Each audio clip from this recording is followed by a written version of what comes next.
ZEE5 app download করুন আর দেখুন সম্পূর্ণ এপিসোড একদম বিনামূল্যে।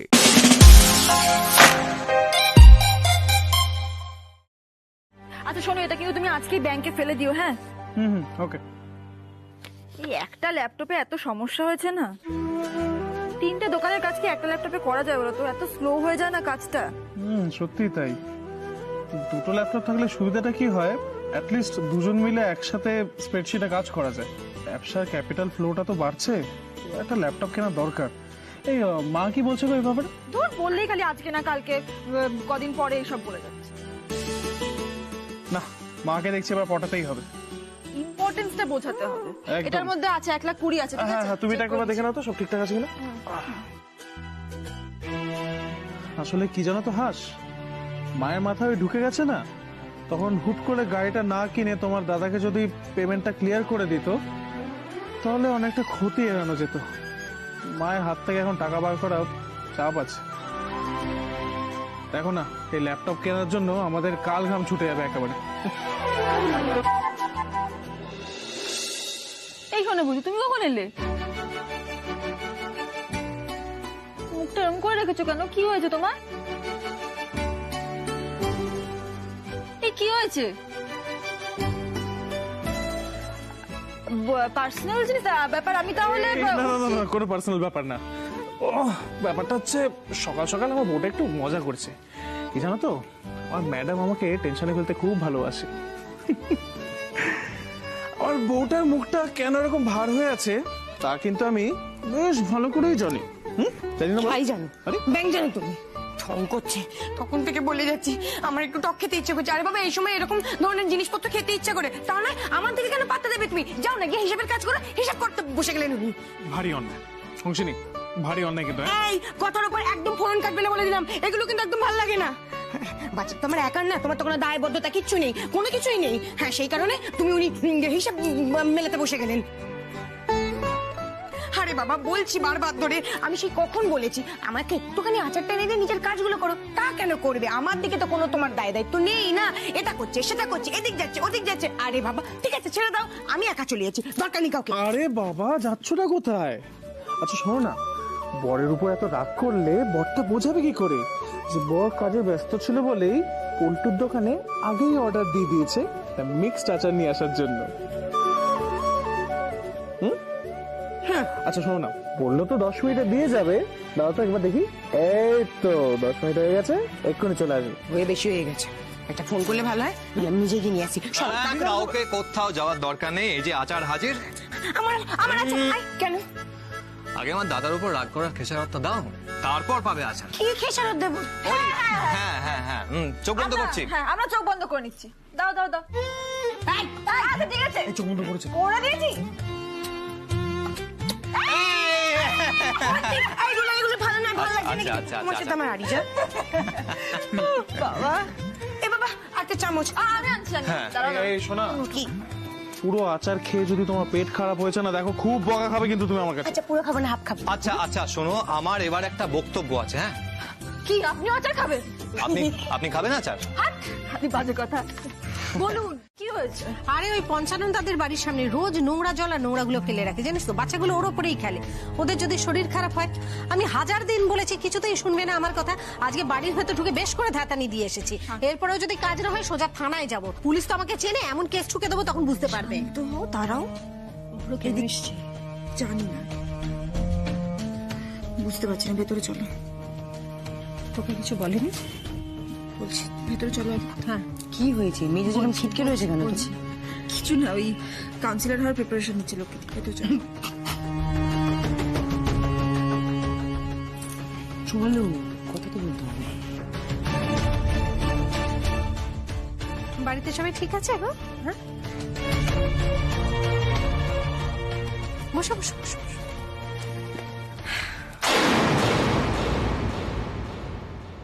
কি ব্যাপার বলো? কেমন আছেন লক্ষ্মীদি? ভালোই তো ছিলাম, শান্তিতেই রেখেছিলে, আবার এসে উপস্থিত হয়েছো। ভেতর ভেতরে ভয় ভয় করছে। লক্ষ্মীদি, আমি যে ভুল করেছি সেটা বলার মুখও নেই আমার।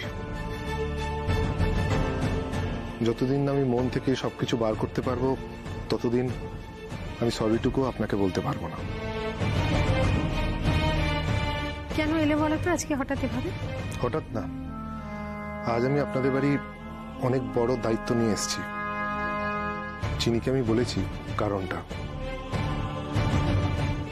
আপনাকেও বলি, আজ আমি আমার ভাই দীপ্ত আর রিয়ার ব্যাপারে কথা বলতে এসেছি।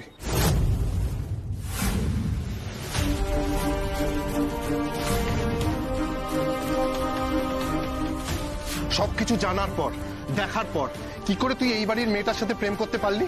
তোর মাথা ঠিক আছে? যেই মহিলা আমার বোনকে কেড়ে নিয়েছে, এবার আমার ভাইকে কেড়ে নিতে চাইছে, সেই মহিলার আমি পায়ে পড়ব? জীবনে না। এই দাস পরিবারের শেষ আমি দেখে ছাড়ব। আমি জানি আমার এই আশাটা এই বাড়িতে সবাই নেগেটিভ হিসেবেই দেখবে, কিন্তু বিশ্বাস করুন আমি না কোনো নেগেটিভিটি নিয়ে আসিনি। আসলে বিশ্বাসের মর্যাদা ব্যাপারটা এখন আর সহজে আসে না। দেখুন লক্ষ্মীদি, এতদিন আপনাদের সাথে যা যা ঝামেলা হয়েছে সবটাই কিন্তু ব্যবসা সংক্রান্ত, মানে চিনি রিলেটেড। এই চিনি যদি বাড়ির থেকে বেরিয়ে এসে, মানে আপনাদের বাড়িতে বিয়ে করে আসার পর আপনার সাথে ব্যবসা না করতো, তাহলে কিন্তু এত ঝামেলা হতোই না। আসলে কোনো মেয়ের বাড়ির থেকে কেউই চায় না যে তাদের বাড়ির মেয়ে একজনের সাথে, মানে যার সাথে বিয়ে করছে সে যে বেকার, সেটা কেউই মেনে নিতে পারে না। এই কথাগুলো কিন্তু আমার বোন চিনিও অস্বীকার করতে পারবে না।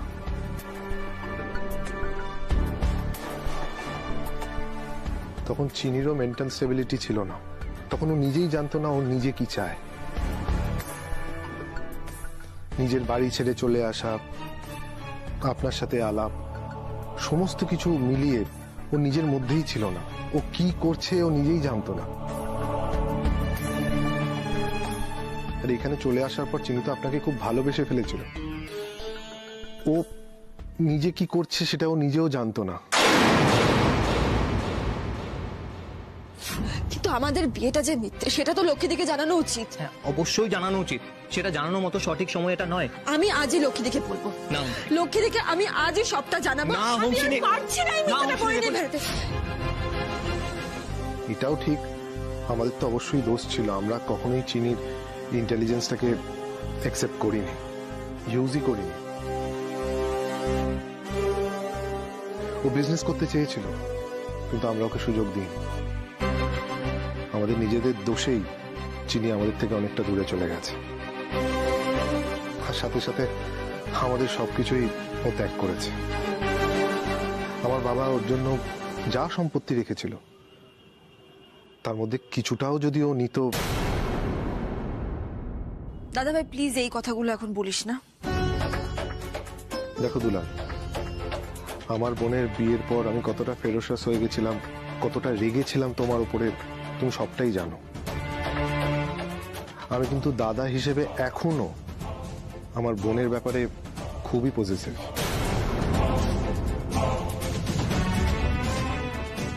আমার সবসময় মনে হয় যে আমার বোন যেন কিছু কম না পায়, আর সেই কারণেই আমি জানি দুলাল, রিয়াও তোমার বোন, আর তোমার যে মনের মধ্যে ভয় হচ্ছে সেটা আমি দাদা হিসেবে আমিও ফিল করতে পারি। লক্ষ্মীদি বা অন্য কারোর কষ্টটা আমি সেভাবে হয়তো ফিল করতে পারছি না, কিন্তু দাদা হিসেবে বোনের প্রতি যে দায়িত্ব, ভালোবাসা, সেটা কিন্তু আমি সবসময় ফিল করতে পারি। তাই দুলাল, তুমিও প্লিজ বোঝার চেষ্টা করো। আচ্ছা দুলাল, সত্যি কথা বলো তো, তুমি কি কখনো চাইবে যে তোমার বোন এমন কাউকে বিয়ে করুক যে তার স্বপ্ন, ইচ্ছা কোনোটাই পূরণ করতে পারবে না? এমনি সময় বদ্দি আমার 70, আর কাজে বেলে বুদ্ধি বুদ্ধি বুদ্ধি বুদ্ধি। এই তুই একদম আমাদের জায়গার ব্যাপারে কোনো কথা বলবি না। ভেবেছিলাম একটা শাড়ি দেখছি সেটা দেখাবো, এখন আর দেখাবো না। এই ছোট কাকি, এই আসতে সাবধানে। I love you. এই সময় যদি আমার মন টন খারাপ হয়ে যায়, বেশি স্ট্রেস পড়ে, তাহলে তো ক্ষতি হবে না, কষ্ট হবে ওর, বুঝতে পারছো? দেখো দেখো দেখো, না কিন্তু মাক বলে দেবো। ভয় দেখাচ্ছিস আমায়? হ্যাঁ যা আর এই দেখো শোনো না কপাল কপাল করে যদি রিয়ার বিয়েটা ফিক্সড হয়ে যায় না, সাজতে হবে তো। আমরা তো চলে এসছি। ও মাই গড, ননদিনীর কথা বলতে চুপ করে চলে এসেছে। এই এত তাড়াতাড়ি আজকে? আরে কলেজে তো ক্লাসই অফ হয়ে গেল ইউনিয়নের ঝামেলার জন্য। উফ, কলেজে এই এক ঝামেলা, বিরক্তিকর। ঢং করিস না তো, আমরা যেন কিছু বুঝি না। বল শোনা, বিয়ের গন্ধ গন্ধ চলে এসেছে।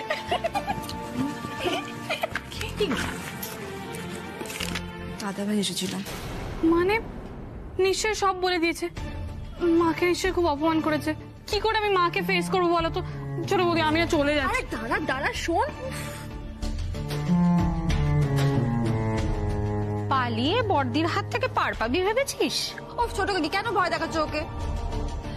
আমার পুরো কথাটা শোন। দাদা ভাই এসেছিল তোর আর ভাইয়ের বিয়ের কথা বলতে।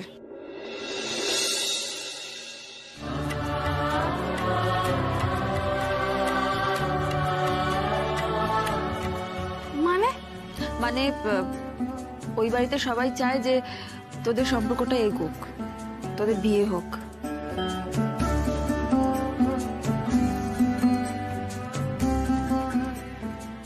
সত্যি? ও বাবা, মেয়ের মুখ দেখা না কেমন জলজল করে উঠলো। দাদা ভাই তোর ব্যাপারে কি বলেছে জানিস?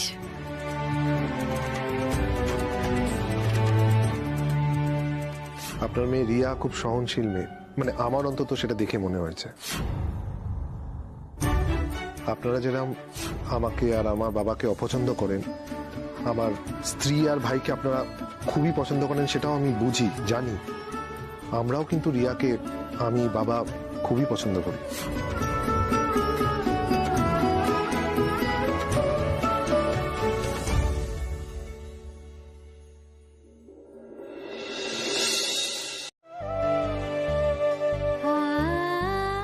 চুপ কত শোনা, তোর এই গেও জিনিস এখন তো ননদিনী রায়বাঘিনী মাখবে নাকি? সে এখন গাড়ি থেকে নামা লোকের সঙ্গে প্রেম করে। হ্যাঁ, ও এখন ব্র্যান্ডেড প্রোডাক্টস ইউজ করবে, পার্লারে গিয়ে স্পা করবে, তাই না বল রিয়া? আসলে ময়ূর যে পালকগুলো ফেলে এসেছিল না, সেগুলো এখন কাকের গায়ে লাগবে বল?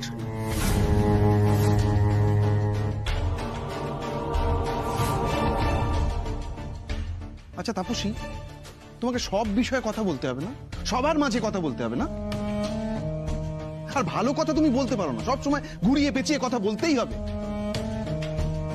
কি অদ্ভুত তো, সিরিয়াসলি মানে কোথায় মজা করছিলাম, এমন একটা কথা দুম করে বলে দিল, টোন কেটে। তার তরিকার কোনো মানে, এর কথা বাদ দে তো।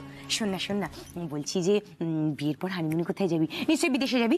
শোন, প্রচুর শপিং করবি, আর যে কদিন ওখানে থাকবি না, এক একদিন এক এক রকমের লুক করবি। আমি সব লুকগুলো তোকে দেখিয়ে দেবো, ঠিক আছে?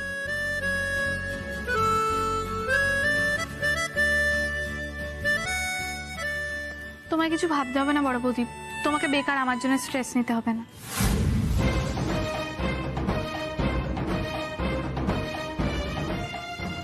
ওই দেখো, স্ট্রেস কোথায় নিলাম আমি? আরে বাবা, এটা তো ভাবতেই আমার প্রচন্ড ভালো লাগছে। দীপ্তর মতো অত ভালো একটা ছেলে আমার নন্দাই হচ্ছে, তোরা কত ভালো থাকবি, ভালোভাবে ঘুরবি, খুব মজা হবে জানিস তো। আমার ভয় লাগছে, আর তুমি এদিকে মজা করছো, আর ছোট কাকি আমাকে কথা শোনাচ্ছে। মজার কিছু হয়নি বড় বৌদি। এদিকে মা রাজি হবে কিনা তার নেই ঠিক, আর মা একবার বেঁকে বসে না, বাবাও মাকেই সাপোর্ট করবে। তাই আমি ভালো কথা বলছি, আমার বিয়ে নিয়ে না এত লাফালাফি করো না। এত স্ট্রেস নিচ্ছ কেন? বাচ্চাটারও কষ্ট হবে, আমারটা আমাকে বুঝে নিতে দাও।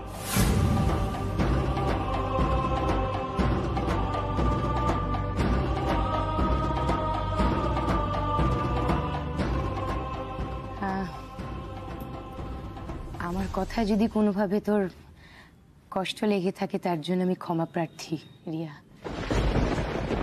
আসলে আমি কিন্তু একটা কথাও তোর পেছনে লাগার জন্য বলিনি, সবটা মন থেকেই চেয়েছি। আমি সত্যিই চাই তুই ভালো জায়গায় বিয়ে কর, তুই যাকে বিয়ে করতে চাস সেই তোর সঙ্গী হোক।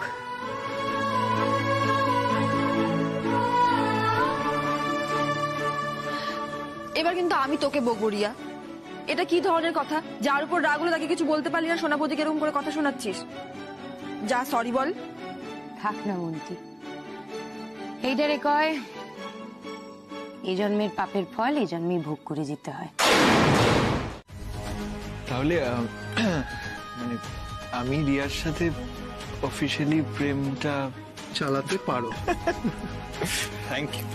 Thank you so much. দাদার আশীর্বাদ রয়েছে তোমার সাথে, চিন্তা নেই। আমি বাবা আর সোনিয়ার সাথে কথা বলে নেবো, সমস্ত প্ল্যান আমরা করবো, কিন্তু তার আগে তুমি হ্যাংলামও করবে, বুঝেছো? কারণ বিয়ের আগে অনেক দায়িত্ব, সেই দায়িত্বগুলো পালন করতে হবে। তাই বিয়ের আগে এনজয় করো, জাস্ট এনজয়, ঠিক আছে? যা। Thank you again.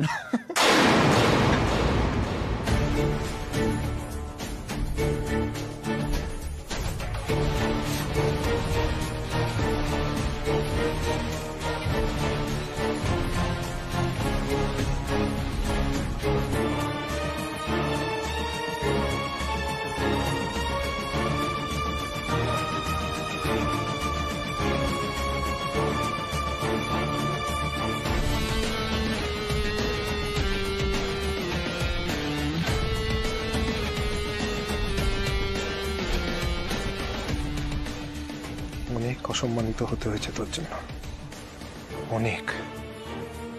আর ভালো লাগছে না রে, আমাদের টেনে ওই বস্তিতে নিয়ে গেছিস তুই। বারবার কি তোর কাছে হেরেই যাব? অনেক হয়েছে রে, আর ভালো লাগছে না। কি করবি 10 কোটি টাকার ইন্স্যুরেন্স নিয়ে? এত টাকা পেলে তো ওই বস্তির লোকগুলোর উন্নতি করবি, তাই তো? সেটা তো আমি হতে দেব না, কিছুতেই হতে দেব না। অনেক হয়েছে, এবার তোকে সরতে হবে। ভাই আর রিয়ার বিয়েই তোমার শেষে শুরু হবে হংসিনী রায়চৌধুরী। তোমায় তার জন্য সরতে হবে চিরকালের মতো। তোকে সরাবো আমি, তোমায় শেষ করব। সত্যি কথা বলো তো, তুমি কি কখনো চাইবে যে তোমার বোন এমন কাউকে বিয়ে করুক যে তার স্বপ্ন ইচ্ছা কোনোটাই পূরণ করতে পারবে না? আমিও কিন্তু এই কথাগুলো ভেবেই তোমাদের এই বিয়ে মন থেকে মানতে পারি। না, দাদা ভাই তো এবার সব সত্যি কথাই বললো। কেন আমাদের বিয়েটা মেনে নেয়নি, কেন কেন হিরোকে মেনে নেয়নি, সব তো ঠিকঠাকই বলছিল, কিছু বাড়িয়েও বলেনি। মনে তো হলো না যে কোনো অভিনয় করছে। তাও কেন আমার এরকম মনে হচ্ছে?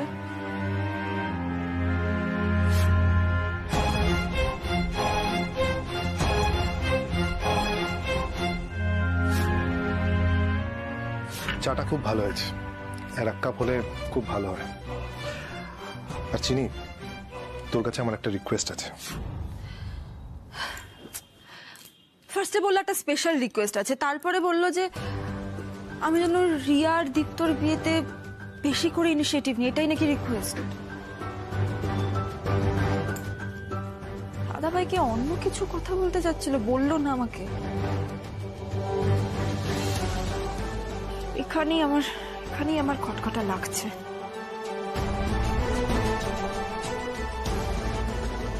আমাদের ঝগড়া তো নাই চিরকালের, এই কটা দিন আমরা একটু ভালো মেজাজে কাটাবো। দাদা ভাই তো এত সত্যি কথা কখনো বলেনি। এগুলো কি নাটক হতে পারে?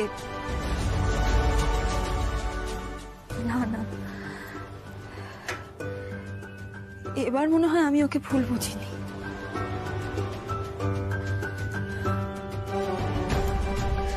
ঠাকুর, এই টানচোক নাচলে অকল্যাণ হয়, অমঙ্গল হয়, এই কথাগুলো যেন মিথ্যে হয় ঠাকুর, এই কথাগুলো যেন মিথ্যে হয়। এবার যেন সবকিছু ঠিকঠাক হয় ভগবান, আর যেন কোনো বিপদ না হয়।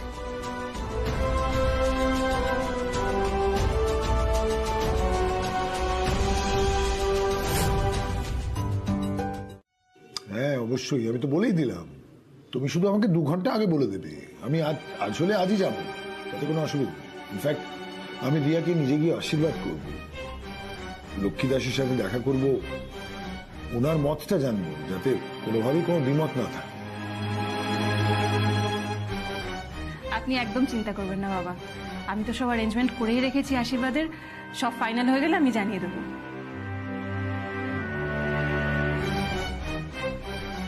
আচ্ছা, এসব আলোচনার মাঝে আমরা কিন্তু একজনকে খেয়ালই করছি না।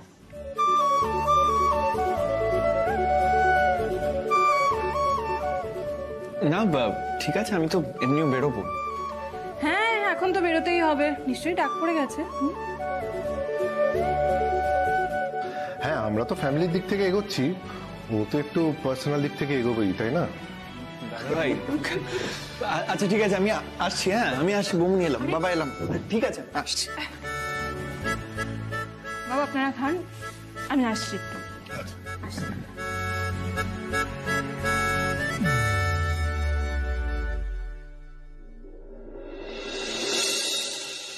বলছি অব্রু, আমাকে একটা কথা সিরিয়াসলি বলতো, আমরা দীপ্ত আর রিয়াকে নিয়ে সিরিয়াসলি ভাবছি তো? মানে তুই মন থেকে অ্যাকসেপ্ট করছিস তো? কারণ আমি আর কোনো অশান্তি চাই না। কারারম করে হাসে জানো তো, বোকারা। আরে এগুলো খাওয়া কি হবে? এ তো উচ্চারণ করতেই দাঁত ভেঙে যাবে। বেরো, এগুলো ফ্রেঞ্চ খাবার। যাই হোক,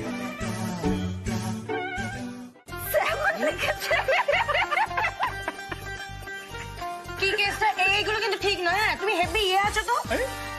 কিরকম দেখো, ঘরের মধ্যে যখন আমি বানিয়ে বানিয়ে সব এই লিস্টে সাজাচ্ছিলাম, আমি জিজ্ঞাসা করলাম, তোমার ছেলে আমাকে বললো হ্যাঁ খুব ভালো খুব ভালো। এখানে এসে আমাকে অপমান করছে, হাসছে হি করে। আই বলতি তুমি কিন্তু তাহলে তাল মিলিয়ে হাসছে, এগুলো কিন্তু ঠিক নয়। ভালো করতে গেলে যত জানা।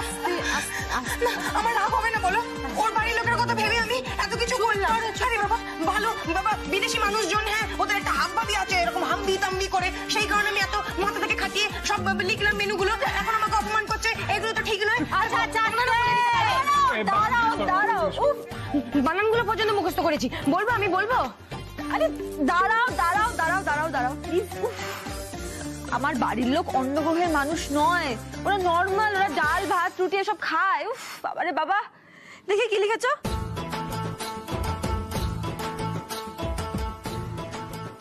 ক্যাসিউলেট ওরা বৌদি, এটার মধ্যে ওই ওই বাঙালি বিয়ে বাড়ির ভোজ, ওই ওই ব্যাপারটা নেই। আরে তোর বাবাকে সত্যি এসব খেতে দিতে হবে নাকি? মানে উনি তো নর্মাল লুচি তরকারি এসব খান না। তুমি বানালে সেটা সবসময় অমৃত, ঠিক আছে? হ্যাঁ, ওনার কাছে গরুর। ও মামা, শোনো না, তাহলে দাও আমি বরং বাঙালি মেনু লিখি। হ্যাঁ, ওই ভাত ডাল, লাল বাদাম দিয়ে আলু ভাজা লিখি।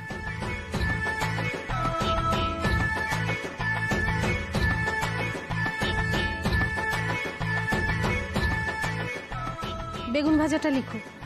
বিয়ের তারিখটা ঠিক করার আগে না একবার গুরুজির সঙ্গে দেখা করতে হবে। দেবা, তুই একবার যাস তো আমার সঙ্গে। বিয়ের তারিখটা তো উনিই ঠিক করবেন, আর রিয়ার কুষ্টিটাও নিয়ে যেতে হবে সঙ্গে, দীপ্তরটা। কুষ্টি? এই ভাই কিন্তু নেই ওসব। হ্যাঁ, কুষ্টির দরকার নেই তো, শুধু দীপ্তর জন্ম তারিখটা দিলেই হবে, আমি বানিয়ে নেব। কি দরকার? সাবধানের মান নেই, করে নি, ক্ষতি তো কারোর হচ্ছে না।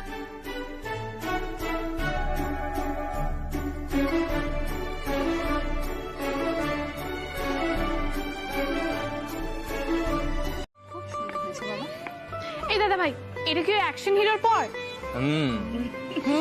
দাদা ভাই যদি রোজ এরকম ভালো ভালো গিফট আনে তাহলে অ্যাকশন হিরোই ঠিক আছে। হ্যাঁ, এটা ঠিক কথা বলেছো। এই অনেকক্ষণ ধরে দেখছি। হ্যাঁ, আমার বোনটির গিফট কোথায়?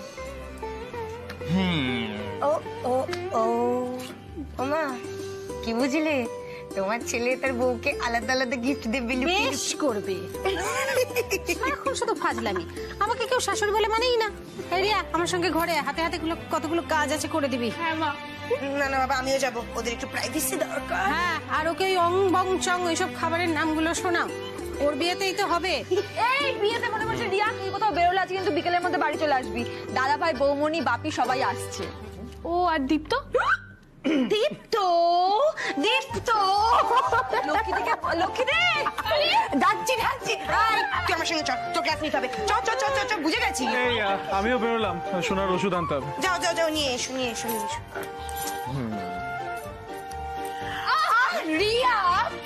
প্রক্সি লাগবে। চল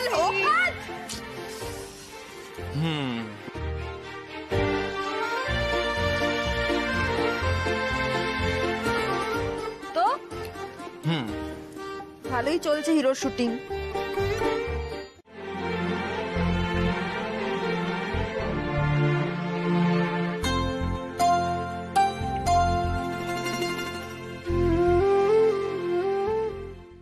তাহলে 24 তারিখটাই ফাইনাল কি? দীপ্তবাবু, রিয়া ম্যাডাম ঠিক আছে তো? আমার তোমাকে খুব ভালো লাগে রিয়া।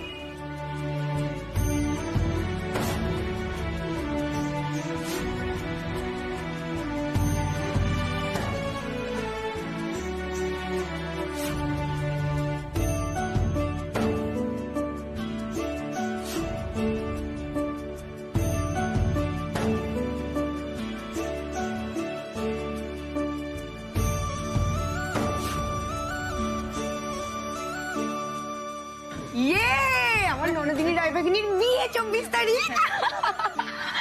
এই একটা হাততালি হয়ে যাক জোরে। ও মা, সবাই তাহলে মিষ্টি মুখ করো একটু। হ্যাঁ, সবাইকে দাও। এক সেকেন্ড, আসল জিনিসটাই তো ভুলে গেছি। ভাগ্যিস দাদাভাই মনে করালো।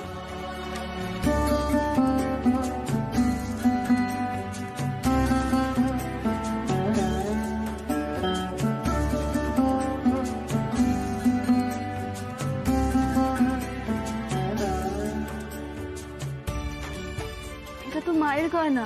হ্যাঁ চিনি। বাবা, আপনি না না শোনো, তুমি বাড়ির লক্ষ্মী, তুমি দাও। এসবের কি দরকার ছিল? এটা দিয়ে আমরা দীপ্তর বউয়ের মুখ দেখবো। রিয়া এসো।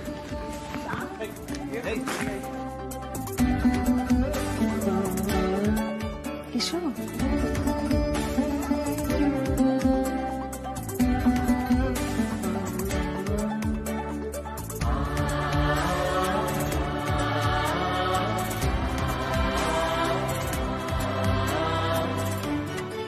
না না, একদম খুব ভালো থাকো। থাক না থাক।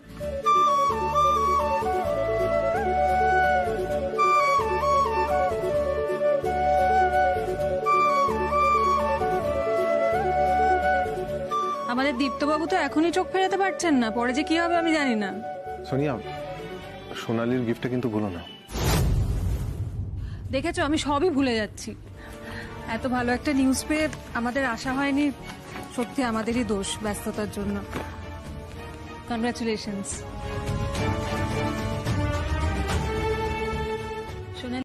জি5 ডাউনলোড করুন আর সব এপিসোড দেখুন একদম ফ্রি।